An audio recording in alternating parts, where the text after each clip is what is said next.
We have a very special guest in studio today. He is a law enforcement and security specialist, the great and powerful Eric Christy. Welcome to the show, Welcome, sir. Thank you. Thanks for having me. us. Appreciate it. Yeah, you came highly recommended from Bill Brown, who's a mutual friend of ours. Right. So how do you and Bill know each other? Me and Bill grew up together. I believe middle school is when we first met. Both played basketball. Okay.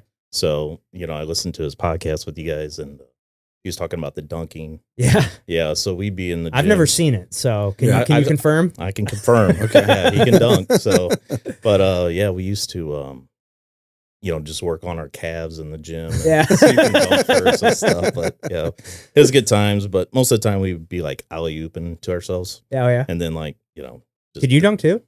back in the day. Not anymore. Damn. Got hops. That's awesome. Well, Eric, you've been an Army soldier, a police officer, a private security specialist, and a dad. When someone asks you what do you actually say? Oh man. Probably a dad first. Yeah. Law enforcement second. I've been doing that carrying a gun for 24 years now. So Wow. it's a big chunk of my life. Yeah. Is that something you always wanted to do when you were a kid, or how'd you originally get into it? Originally I wanted to go in the Army. I figured that out probably about high school is when I decided I wanted to go in the Army. I wanted to go airborne ranger, jump out of airplanes, do all that fun stuff. Just went in 99, had airborne in my contract. Unfortunately, stuff happens. Hurt my ankle from a previous injury when I was in high school. Got medically discharged. So. Damn. So is this before 9/11? Yeah, before. Wow. Yeah. Damn. It must have been hard, coming home and then seeing that happen, and then kind of wish. I was, it was because I just graduated the police academy in 2000 April. So Yeah, so it's right then. When did it happen? So- September 11th. September Oh, 11th. yeah. So right. 01. 01. Yeah. yeah, so I was in law enforcement at that time, and For like 6 months, and then Yeah, that happened. it was crazy because I just got off of night shift, and I got home and I turned on the news, and I actually seen the second plane hit the tower. So it was a weird, very weird, and I was like, holy cow. So working night shifts, just listening to the radio, everything what was going on, it was crazy. Oh yeah, man. I was third grade when it happened, so I was pretty young, but I do remember it. It was Faith. something that I feel like people always kind of always remember where you were if you were old enough, what you were doing. And I remember we all went home from school early that day, and then I just have this vague memory of just my dad and my grandpa just staring at the TV, and I kind of knew what was going on a little bit, but I guess I didn't understand the magnitude of it. Yeah.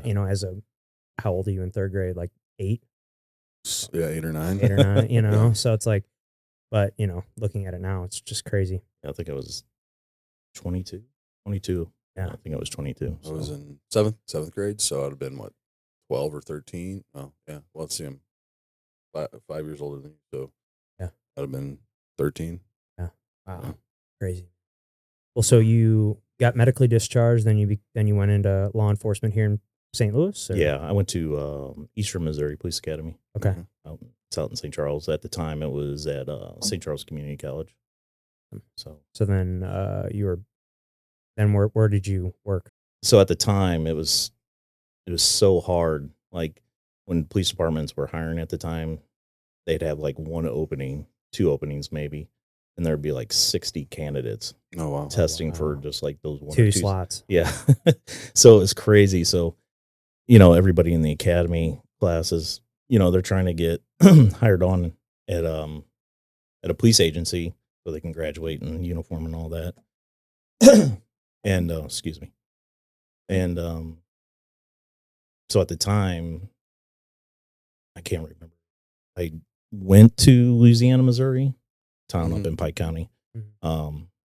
But I ended up, the chief up there, they needed some guys, so they hired me the day of the academy. So Oh wow. he gave me a uniform that day, and I hurried back to the graduation, and he was there, and the chief and the my badge on me and all that. Cool. Very So cool. yeah, it was cool. How long were you there for in Louisiana? About 9 months. Okay. So, and then I left there, just wasn't paying very well, and had an hour drive because I was living in House Springs with my mom at the time. And so I left there, and then was out of law enforcement for a short time. Started actually bouncing security at Helen Fitzgerald's. Oh, really? Yeah. And I met a guy there that was working for the Wellston Police Department. Okay. And actually, we're still really good friends. We're best friends. But he's like, yeah, I work at Wellston. We're hiring. You should apply. So I did. I started there July of 2002, I believe. Okay. Man, what was Hounds like back then? I know what it is like now. I know what it's like now. Is it still similar to what it was back then? Back then it was, I think, a lot wilder. Was it? Yeah. Really? I know the Cybergs really well. So Yeah. They took over ownership. I forget how long ago that was, but yeah. Yeah, I got a buddy I grew up with. He's, I think, district manager for Cyber. Okay. So he's been there for a while. We grew up in the same neighborhood. Okay.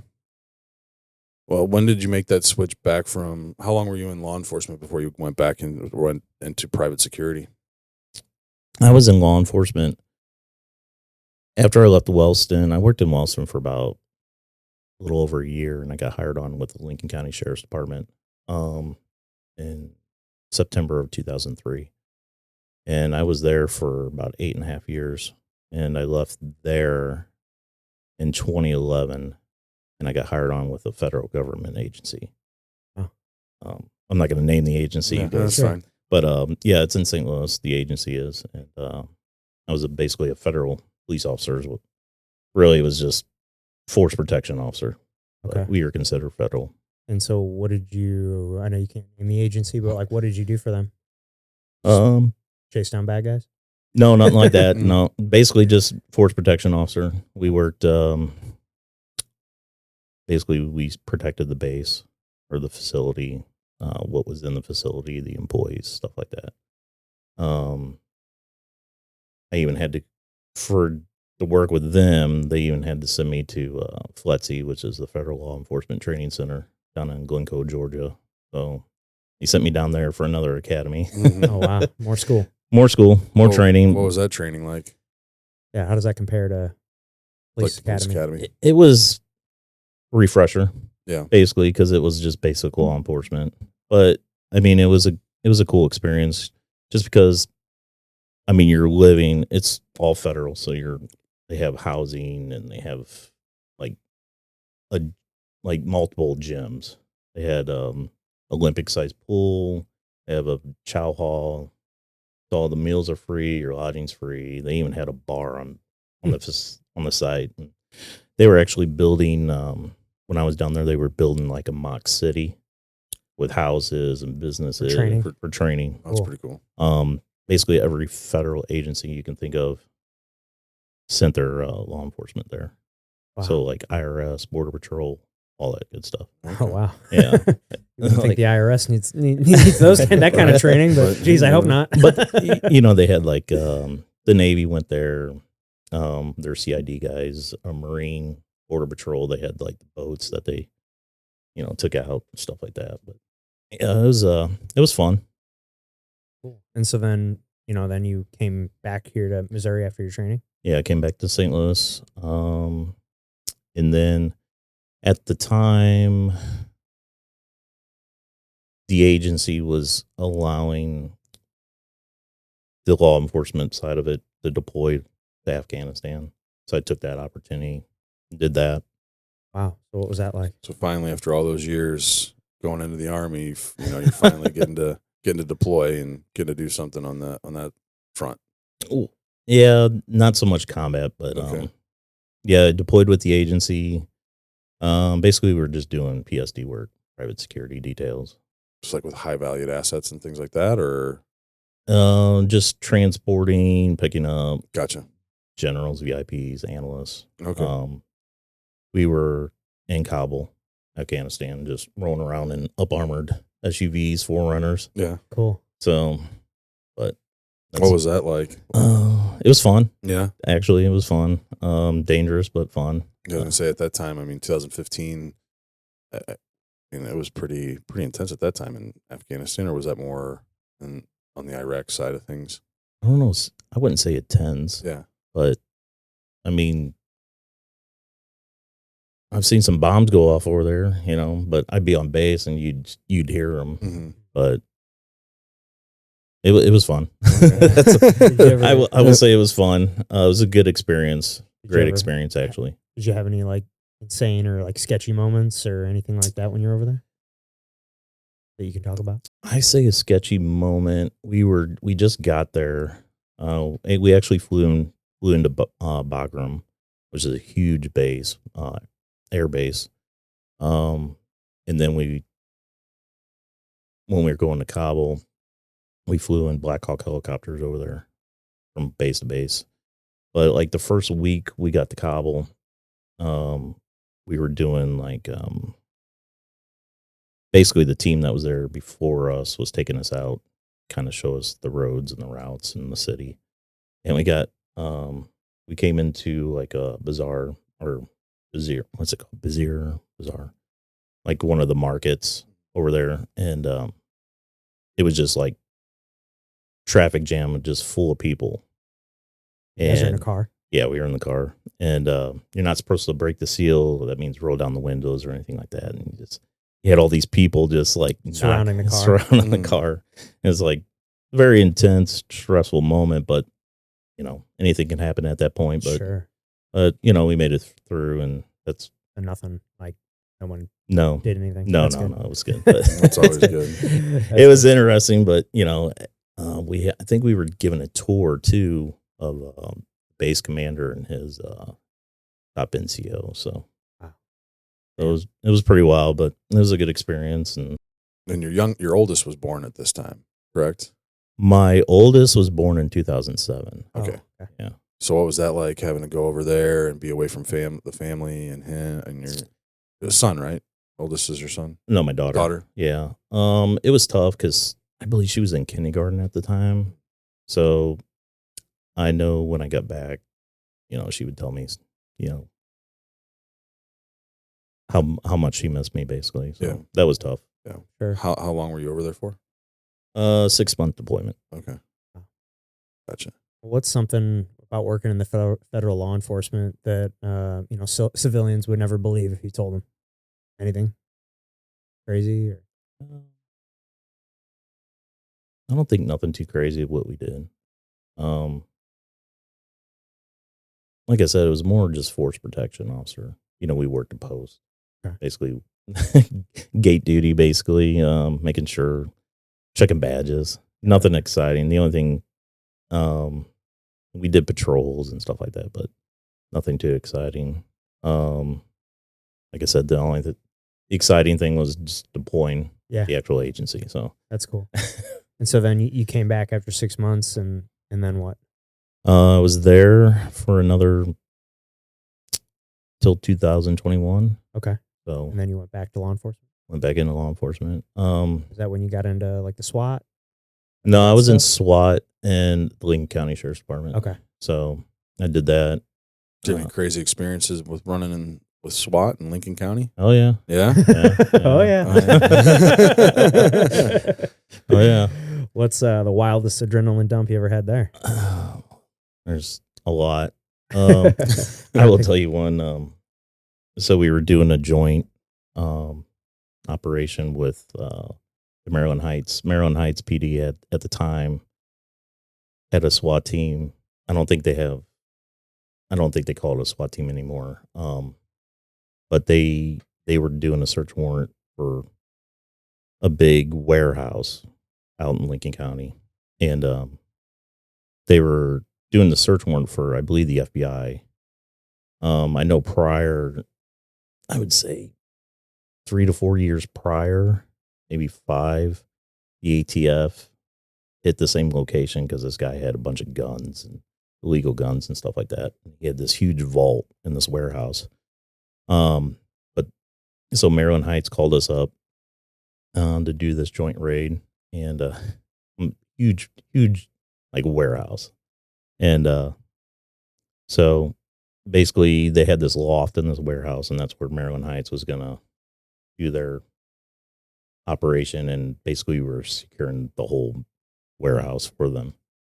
And as soon as we like open up this warehouse door, like there were so many dogs, and just, I don't know, can we cuss on that? Yeah, for sure. Yeah.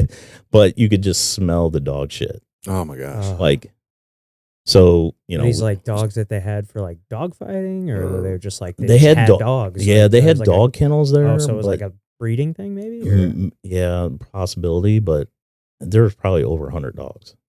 Can you speak to what it was that you guys were going in on the raid for? Like I said, we were just kind of their backup. Gotcha. Just securing the rest of the warehouse while Maryland Heights did their thing up with the loft. So when you say it was a loft, are they like going in through like a window, or are they like? No, they were going through the same door we were, but they were going just straight to the loft. Got it. Okay. I'm picturing them like swinging through and kicking through the windows like this. As far as I can remember, yeah, they went through the door with us. But drop down on a helicopter, rappel down. That's what I'm picturing, but I just want to make sure. And I wish it was that crazy.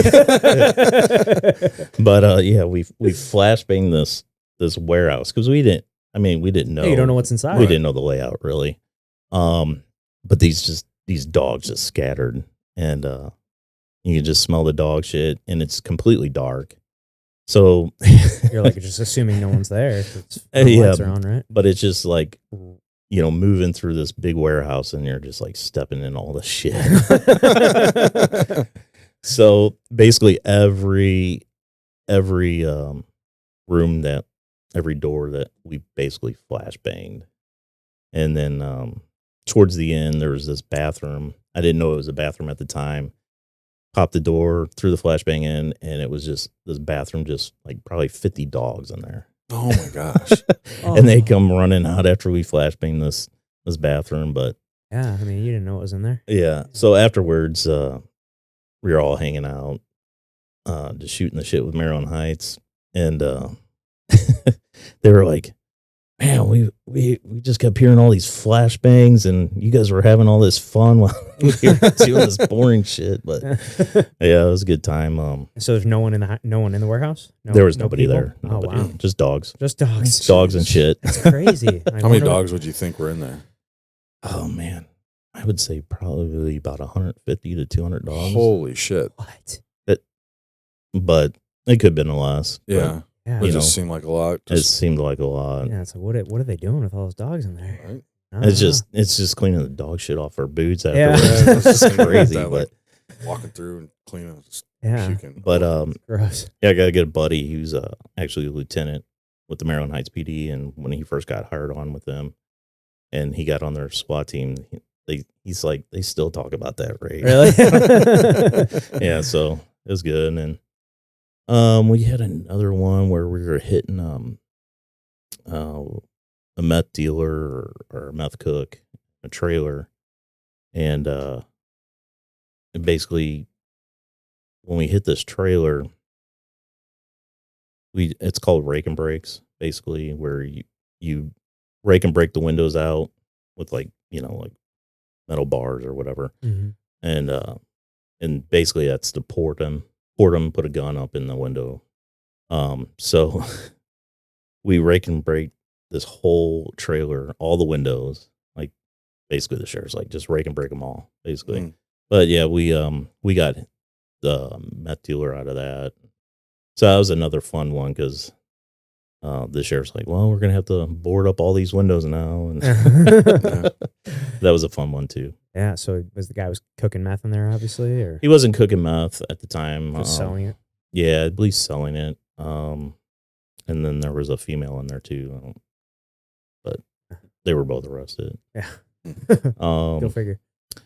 Yeah, I had a lot of stories. We had the Suburban out there that it was set up with rails. So we had rails where we'd ride down the street on the side of Suburban. Oh, wow. Yeah, we did that. Crazy. SWAT school with out there. What was that like? Training like that compared to the standard police academy? Oh, it was fun. Yeah, SWAT school was fun. It was a week long. Yeah, A lot of shooting, moving, getting CS gassed. They did like mock call outs, stuff like that. And so, Wow, it's crazy. Any like hand-to-hand combat or anything like that they teach you there? What's that training like? so the first the police academy, they did like PPCT. What's that stand for?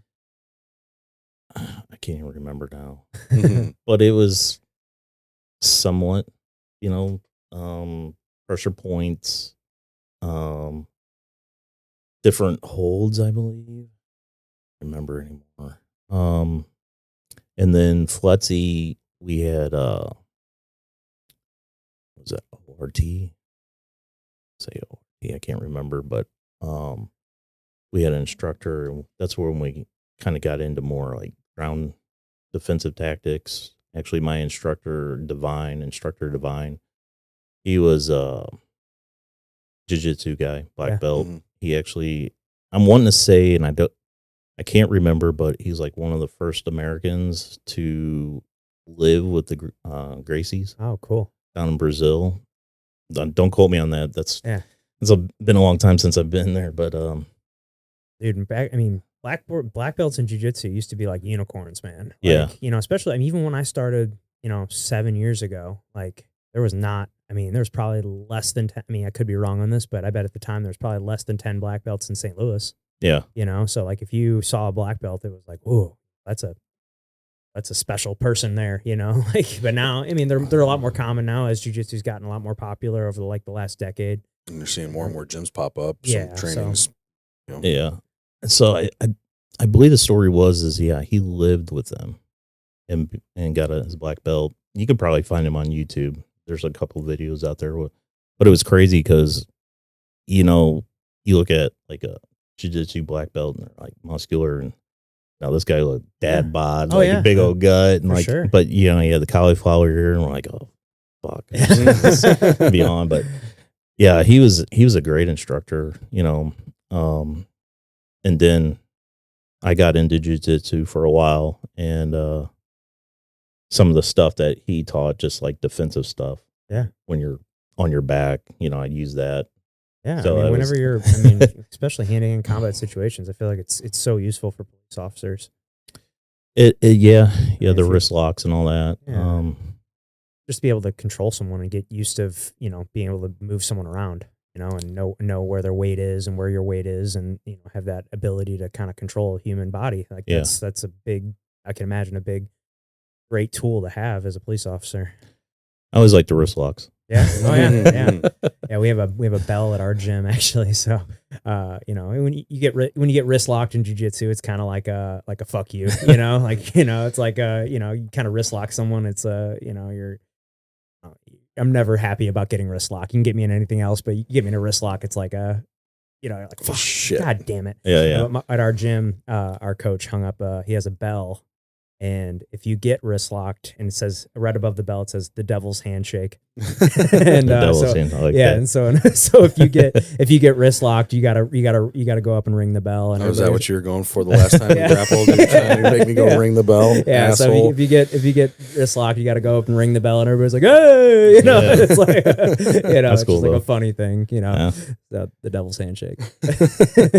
Yeah. So like at the end of FLETC, we had to do a fight for your life, which at the time was, we hear about these stories, it's like crazy, like fight for your life. So it's like 3 minutes of fighting for your life, basically. So they take you one of the mat rooms, so it's blacked out, and they got these red and blue lights going and stuff, and they take you through basically like you're punching a bag just to get you worked up Yeah. and your heart rate Heart rate up, and basically getting tired, basically. Yeah. And then And they You go send through someone the- in after you. you go through this line of just hitting the bags, kicking the bags, doing whatever, burpees, push-ups. And then towards the end, you just, you do tactical fall back on your back, right? Uh-huh. And then, bam, Someone like covers you. an instructor's right on you. Yeah.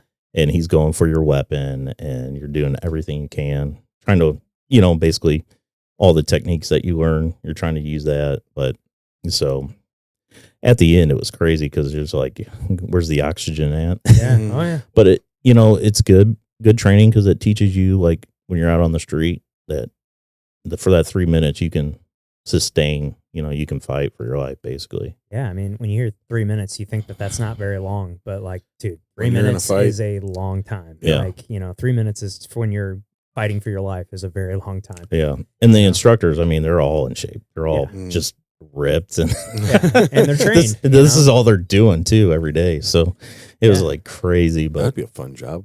Yeah. yeah. So, but we actually did 2 of them Oh, wow. the day before because our instructor had something going on. So this one instructor's like, "Oh, we're gonna do a miniature fight for life, and just so you guys are kind Ready of for tomorrow. or yeah, whatever. yeah." We're like, "Okay, cool." No, we did more than 3 minutes. I had the instructor on me for like, I felt like an eternity. Yeah. And it's just like, I got to the point, I was like, I can't do this no more. I was like, and they finally let you, like, pretty much, get up and get your gun and draw down on them, handcuff them, all that. But it was good training. I think every law enforcement officer in the academy should do that type of Yeah. fight for life. And I think it should be, I mean, I'm not a police officer, but I think the training should be like a pretty regular thing. You should be doing a training sessions like that somewhat regularly just so you stay sharp, because it's like how often are, at least the other police officers we've talked to in here, they doesn't sound like the training is that frequent. No, it's not. It's I mean, you almost you're kind it's of on your own. So, on your own, basically. Yeah. Yeah. So I know a lot of friends of mine are in law enforcement. They're doing jujitsu and stuff. yeah, I mean, So. but I'm sure there's a lot out there that aren't, Right.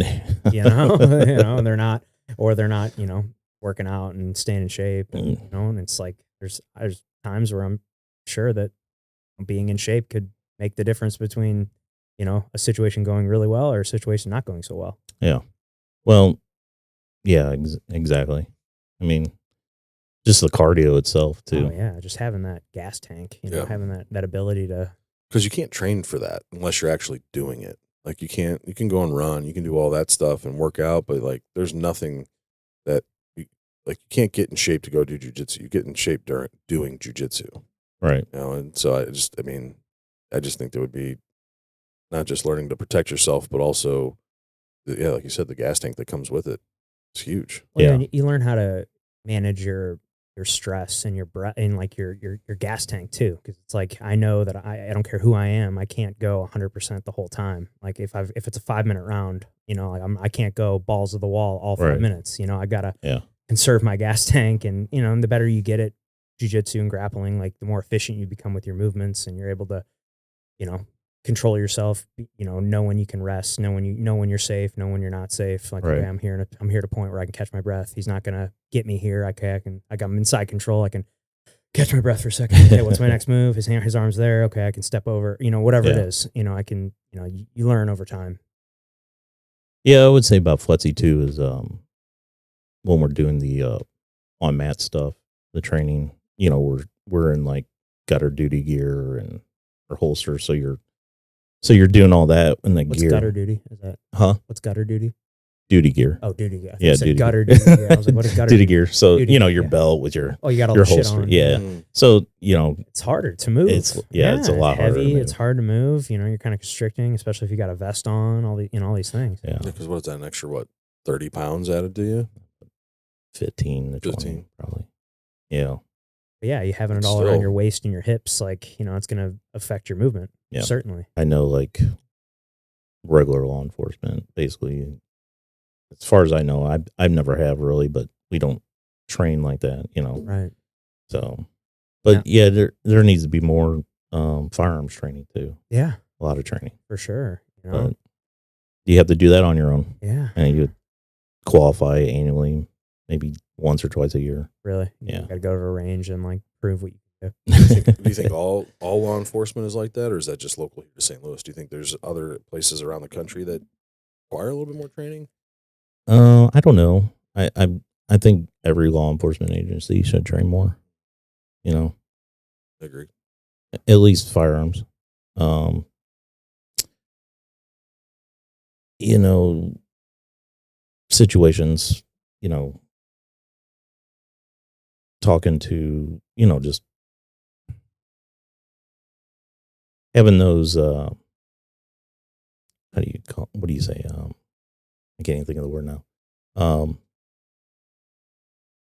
Just the people that you deal with on an everyday basis. I can't even think of the word. Trying to talk somebody down, basically, instead of using force. Yeah, verbal judo. Verbal judo. Yeah. Another police officer in here. That's the term he used. So yeah, verbal judo. You You know, since I'm older now, you know, when I was younger, it's like, oh, well, let's go hands on, you know. Yeah. But as you get older, it's like, well, we can talk this out. Yeah, a lot of things can be solved with words before you know, you conversations. put your hands on somebody. Yeah. So, but that all comes in training and maturity, I think, in the profession. De-escalation is what I was trying to think of. There it is. Yeah. But yeah, I just see a lot of officers, younger officers nowadays, that they don't know how to de-escalate the situation. You know, you see a lot of vinegar. You see a lot of the videos out there on YouTube and whatnot, but I think a lot of training needs to be put on that. Do you think that starts with, you know, the chiefs and all that implementing it, or is that something that's even above them? I think it starts in the academy. Yeah. More de-escalation scenarios, you know. Yeah. And then I don't know. It's been so long, so I don't know how much time they spend on that. But because the academy is what, 3 months? It's my 14. It was 6 months for me, the first academy, and that was full time. Mm-hmm. So it was like Monday through Friday. And then FLETC was 14 weeks. Okay. What does FLETC stand for? Federal Law Enforcement Training Center. Got it. This doesn't seem like a lot of time to go through all that. Just and then here you go, you're ready to go. Yeah, the 6 months, the original, the first academy, I want to say that was little over 1,000 hours. Okay. Of training, and I don't know what FLETC was, but so you know, you've played warrior roles, you know, your whole life: Army, cop, security, hockey. What does the warrior mean to you now? I don't know about that one. That's a tough question. Yeah, we talk. We like to throw some tough ones at you. You know. Well, how about what do you think society gets wrong about masculinity, and what's your definition of like healthy manhood? I think healthy manhood is being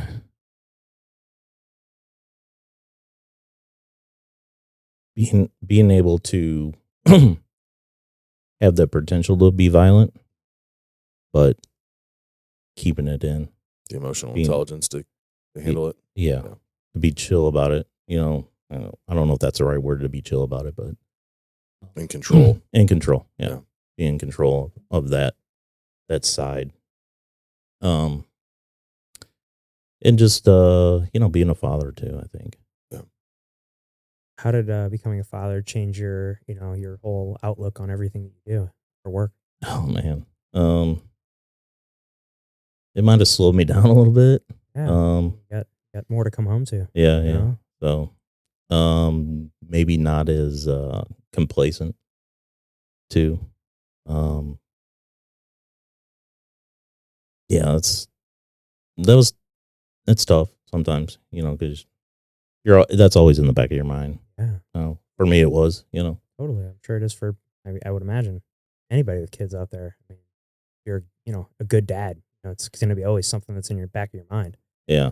Or in the front of your mind, you know. Yeah, I think when I was about ready to deploy to Afghanistan, you know, that was always in the back of my mind for my daughter, because at the time, you know, she was really young. Yeah. You have two? Two. Yep. Yeah. So, I mean, you've experienced you have two different experiences with fatherhood. You currently got a 17-year-old daughter and a 6-year-old son. What's something that you've learned the second go around with your youngest that you wish you knew the first time?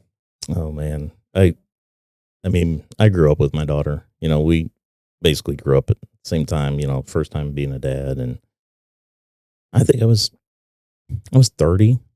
So when she was born, and I would say I was still immature. Yeah, dude, But just more patience. Yeah. I'd say more patience. I have a little bit more patience. My daughter might disagree, but Teenage girls, man. yeah. Oh, she'll be 18 in October, so she's a good kid. But yeah, just more patience with my son. But I still have those moments where it's just like, Oh, dude, we all do. Trust me. I mean, mine are 1 and 3. So Mine are 5 and 6. So I'm getting to that point with my 3-year-old where he's definitely very argumentative sometimes. No. Like, dude. Well, my daughter she takes after me a lot. Yeah. So, but I feel sorry for her boyfriend. Yeah. But she's a great kid. My son's he's a good guy too. So, Do they play any sports? Get them any sports? my daughter for the longest time was in gymnastics. She did dance. She dabbled in volleyball. Actually now she's into golf. That's awesome. Cool. Yeah. She likes golf. Are you a golfer? No. Okay. But I told her I go play golf with her. Mhm. And I'll just drive the cart around and watch her hit the ball. Yeah, I'm not a golfer either, man. And then my son, he dabbled in soccer. I don't know if that's for him. I had him in ice skating lessons. He did all right there, but he's like, I want to do football. Yeah. I was like, no. He wants to do football and wrestling. Hey. And I was like, all right, wrestling's good. Put you in wrestling. And I think he did a free class in jiu-jitsu. Cool. He liked it, but he didn't want to do it. Yeah. So I'm like, Did you take him out to Revive out there in St. Charles? No. Okay. Gracie Baja Okay. out in Lake St. Louis. Okay. They do like a free class. And Okay. that's where I went for a little bit too. So Okay. Nice. Yeah. So you said he tried wrestling or not yet? not yet. No. So we'll get him into wrestling and see how he likes that. First time he gets dropped on his neck. I don't know. Yeah, I want to get my boys into wrestling as well. That's what I did when I was in high school, and that was my sport until I got into jiu-jitsu, and then I liked jiu-jitsu better than wrestling. But I think wrestling is a great base. I think it's a great thing to get kids into. At least I know it changed me when I started it. Yeah. Like, I remember it definitely kind of changed my mentality on everything. It really taught me like the value of hard work, and like it was the first sport I ever did that like I genuinely cared about getting better at, and like I saw some success, and like you start seeing success in something, you start pursuing it a lot more, and it made me realize that you can actually get good at things if you actually try. Right. And if you don't try, you're just gonna keep getting your ass kicked. Yeah. So I tried wrestling and I got dropped on my neck, and I think that was it for me. yeah, my brother had a similar situation. He wrestled, I think it was his second year. He just some big guy landed on him funny and just snapped his arm, and that was it for him. Yeah.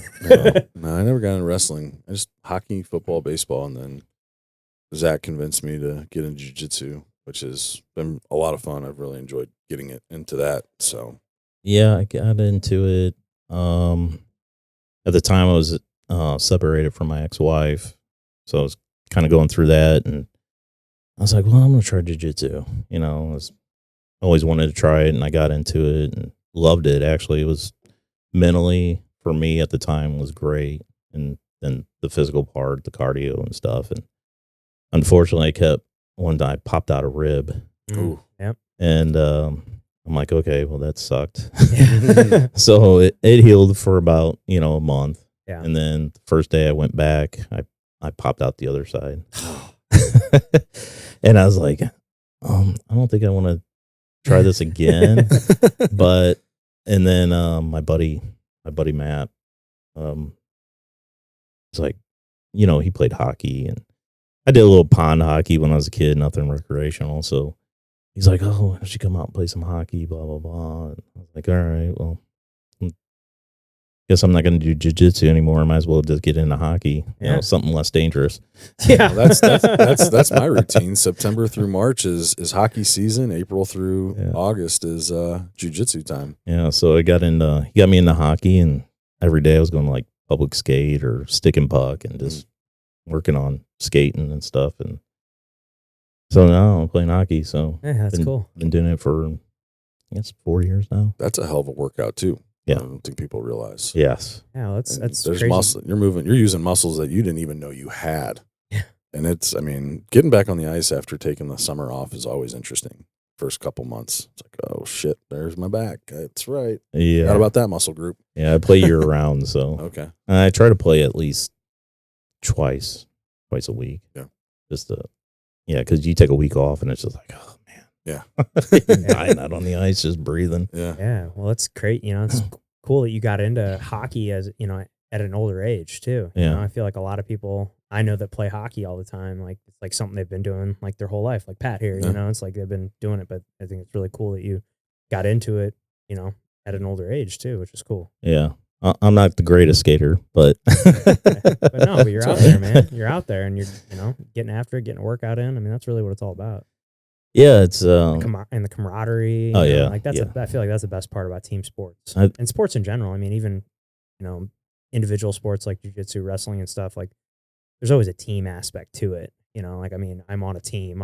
But when I'm competing, you're also competing for your team. You know, like at least that's how it works in jiu-jitsu. You know, so I just think that's one of the best parts, and I think that's something we need as men to like. We need camaraderie. We need people. We need communities to be around, and like. Yeah, driven individuals, like kind of all pursuing the same goal. I think there's something special about that. Yeah, jiu-jitsu is pretty tight knit community. Same with, I think the St. Louis hockey. Oh, for sure, is pretty tight. And I think you got to have some close guy friends. Yeah, I mean, just to hang out with, shoot the shit, give each other shit, and just. I think that's good for the psyche for a male too.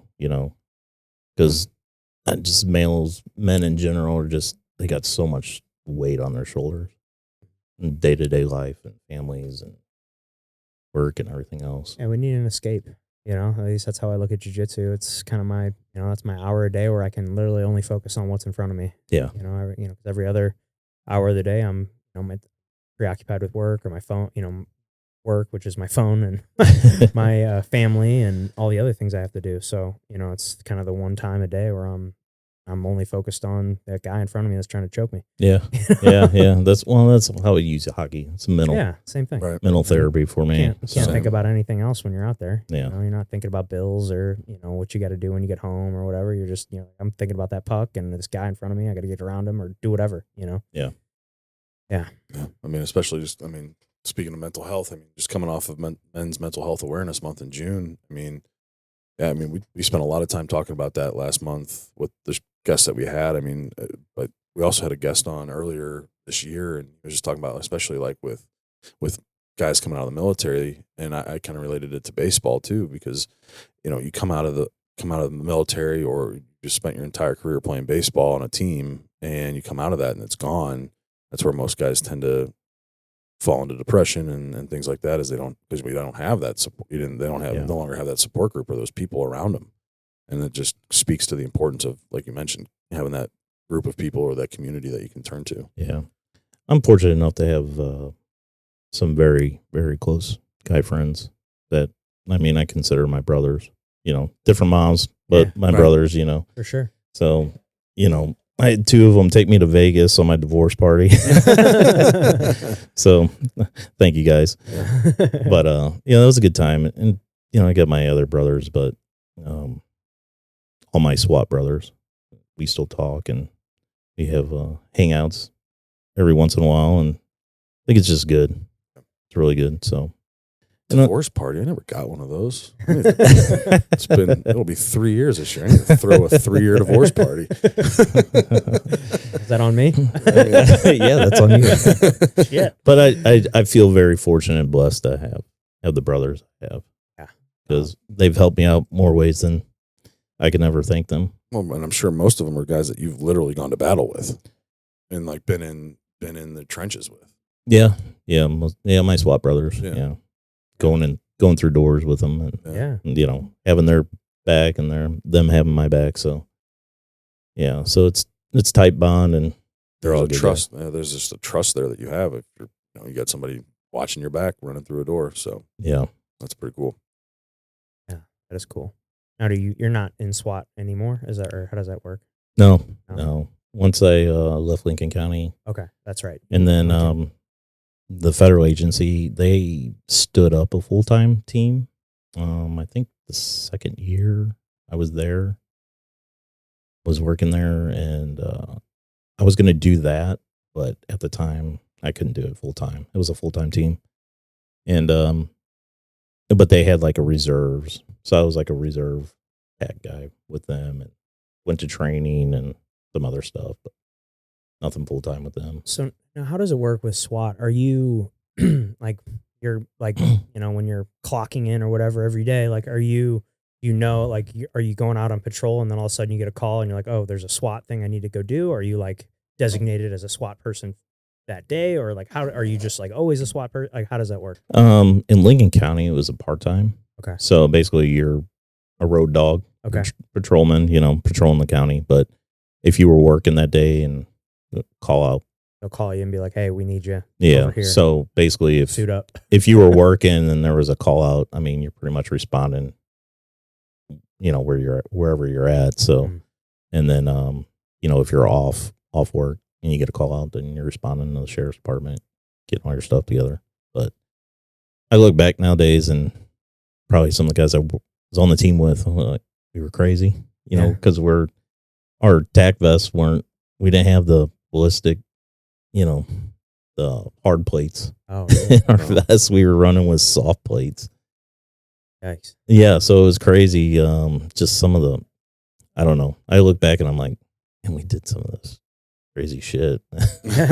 But we just didn't have the budget for all the cool Gucci gear. Yeah. SWAT Gucci gear. But I don't know. It was a good time. It was a good experience. Like I said, I have a lot of close friends out of it. So And now you're back into armed security. yeah, so after I left the federal government, I took I actually worked at First Form for a little really? bit. Yeah. Okay. So, Okay. I worked at the main headquarters. Okay. In the warehouse. The one across the street here? Or yeah. Nice. I was on the S2 supplement Okay. superstore side of Yeah. the warehouse. So we would basically build the pallets for every S2 store. Cool. Which was that's a good company to work for, to be honest with you. Yeah. A really good company. They take care of their employees. It's very patriotic. We've worked with a lot of employees over there when it comes to buying Oh. houses. Yeah, it's good company. And then when I was working there, I saw a few armed guys with, the owner. And I was like, well, who are these guys? I was kind of getting the itch again. Yeah. So I inquired and I figured out who they were. And at the time I was like, okay. So I interviewed the owner's DJ. Yeah, I know DJ. So Actually I lives in interviewed. my neighborhood. Oh, okay.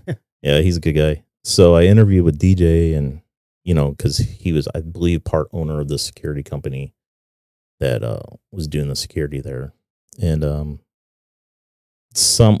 he interviewed me for something that was going to go on.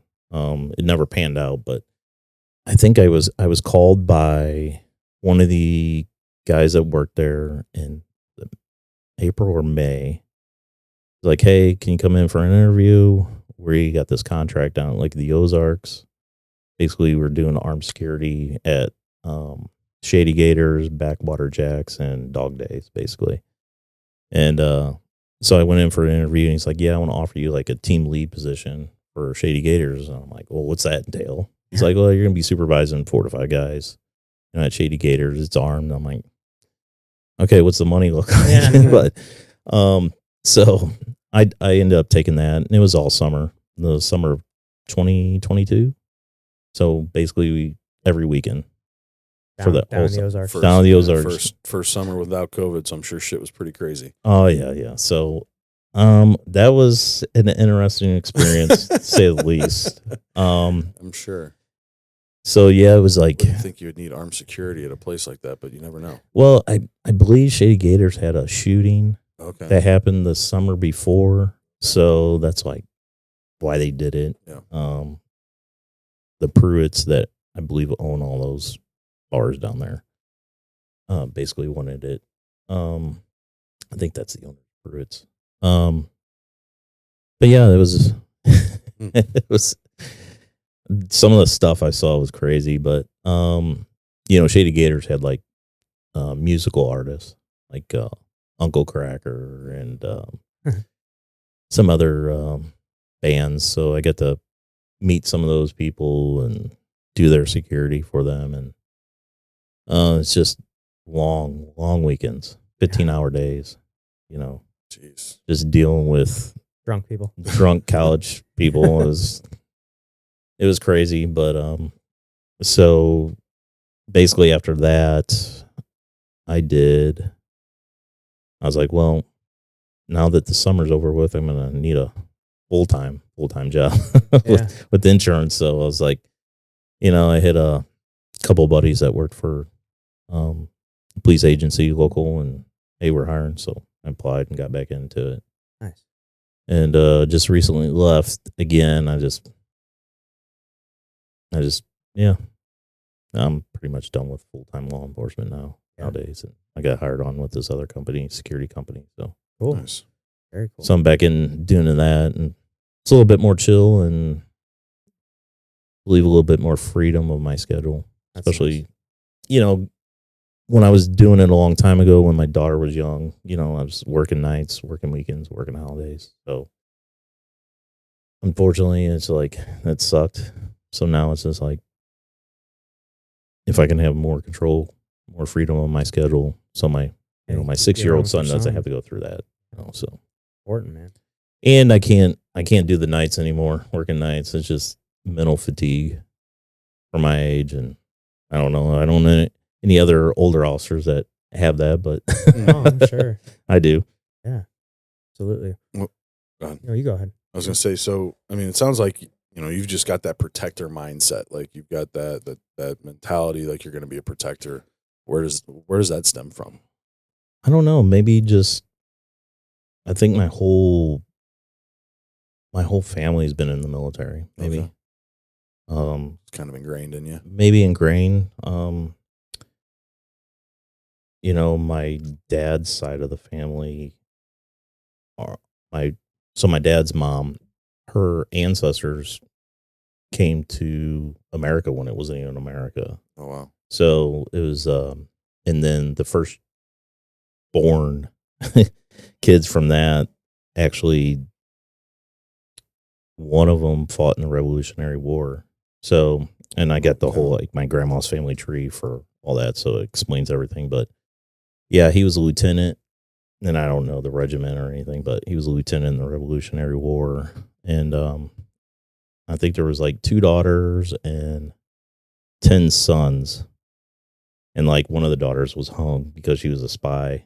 Oh wow. Yeah, so it even says that in the family tree. It's crazy, but yeah, just my whole family. My dad was in the Army. His dad was in the Navy. My other grandpa, he was in the Coast Guard. He was a captain. Even my grandma, she was in the Coast Guard.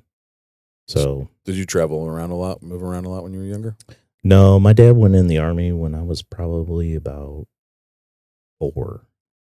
So, but he was stationed out in Colorado. So he was doing that trek every weekend. Oh wow. Whoa. Jeez. Yeah, so And you're here? You've been here your whole life? yeah. Wow. Yeah, so he was making that drive, and I think finally after a few years he's just like, I can't do it. I think my mom gave him an ultimatum. So, and I, that was pretty hard on me too, looking back. And so thinking about that and thinking about me when I left my daughter. So, yeah. But yeah, the protection thing, I think that's just who you are. Yeah. Yeah. Awesome. That Man. is awesome. Have you ever had to use your tactical training like off the job, like in public or anything like that? Has anything ever arisen? Kind of had to like jump in and save the day. No, thank God I haven't. Yeah, just curious, yeah. No. But I when my daughter was younger, I'd teach her like CQB stuff Yeah, in the house, so like yeah. how to pie a door and room clearing. And I teach my son; he gets his Nerf guns out. Yeah, I'm sure you That's guys can fun. have some fun Nerf wars. Yeah. So Have Yeah. you seen those the new water guns? Oh, dude, those things are wild looking. Yeah. They're like, Just, yeah, they're shoot like little- they shoot like water bullets. Yeah. It's like they're not like a normal water gun. Because I was looking at them one day, so Yeah. now it's every time I They're- open up the yeah. Instagram, it's all I see. Yeah, you know? yeah, yeah. It's like I feel like I need to get one for the kids, right? but or just more for me. Right. Yeah. No, I don't think I have that I can recall. But thank God. Yeah. Maybe because it's such ingrained into me about just being observant. Maybe I'm just Oh yeah. That's who you take are, myself man. out of those situations if I notice something. But I mean, that's the safest thing to do is get out of the situation for sure. Right. yeah, No reason to try and play hero when you don't need to. What's something that civilians can start doing right now that would make them safer in their daily lives? be aware of your surroundings. I would say, maybe take a defense course, jiu-jitsu or kickboxing. Just learn some type of protective skill, defensive skill. Yeah. I would say. Even in their own homes, a lot of house break-ins or forced entries. You see these videos of these people trying to basically, dress up like FedEx driver or something like that to get in somebody's house. Maybe just learning like defensive skills in your home too. Firearms safety, firearms training. If you're gonna carry, Yeah. When to shoot, when not to shoot, just like stuff like that. I would say they can make a world of difference. I think. Oh yeah, for sure. The number one thing is just be aware Aware. of your surroundings. Yeah. And if you feel that little tingling, Yeah, don't ignore it. yeah, you're something's telling you that things aren't right. Listen to your instincts. Yeah, definitely.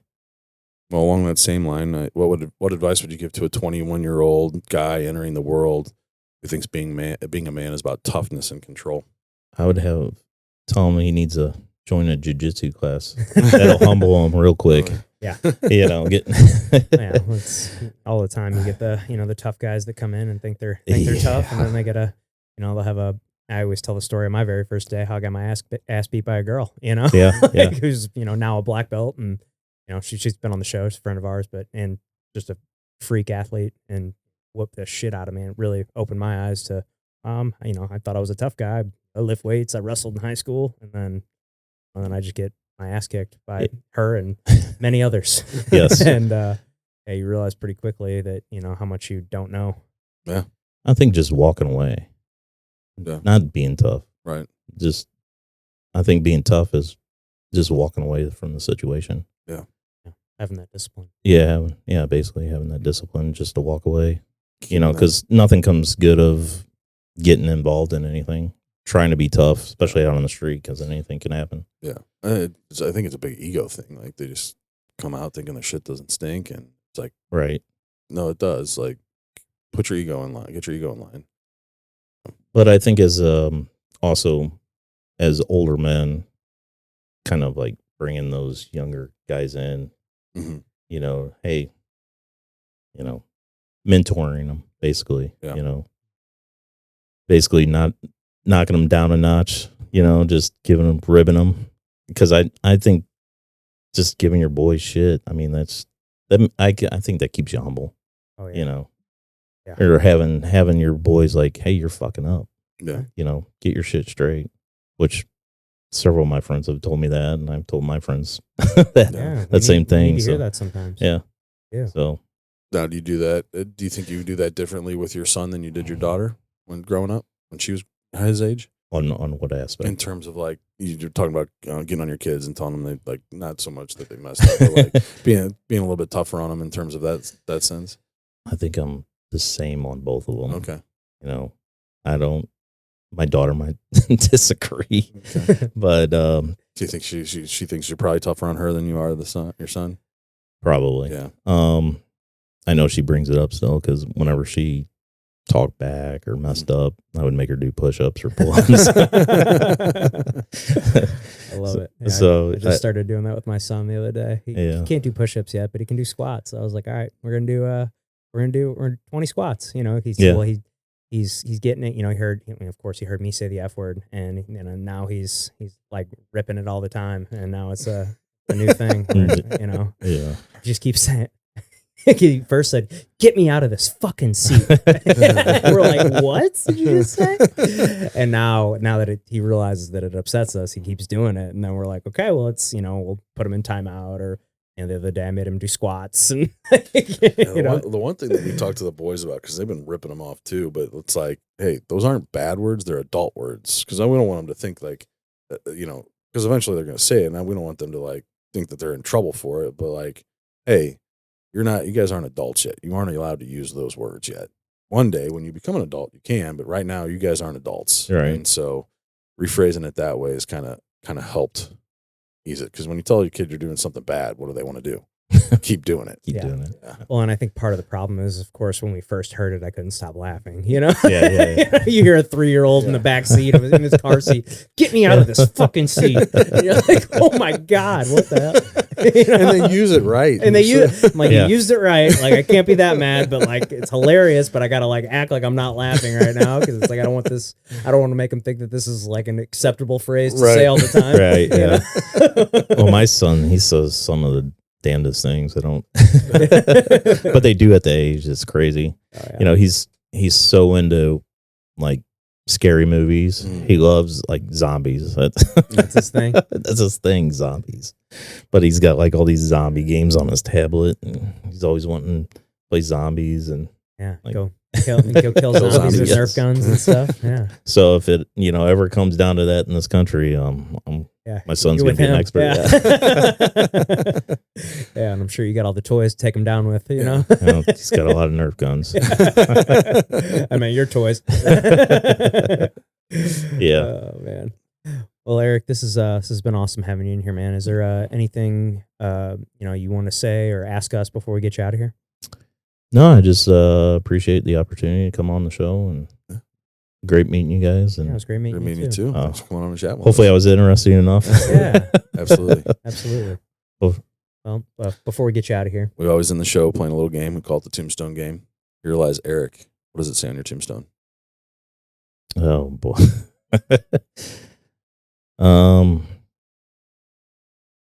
Hopefully it says loving father, best friend, and loving husband whenever I decide to get married again. Well, that's perfect, man. Perfect. Thanks again. And thank you guys all at home for tuning into the show. If you could click that subscribe button for us, that would help us out a ton. Pat and I have a goal to get to 500 subscribers before the end of 2025. So help us hit that goal. If you got anything out of the show or enjoyed it, please send it to a friend. Click that like button, comment what you thought below. We will see you next time.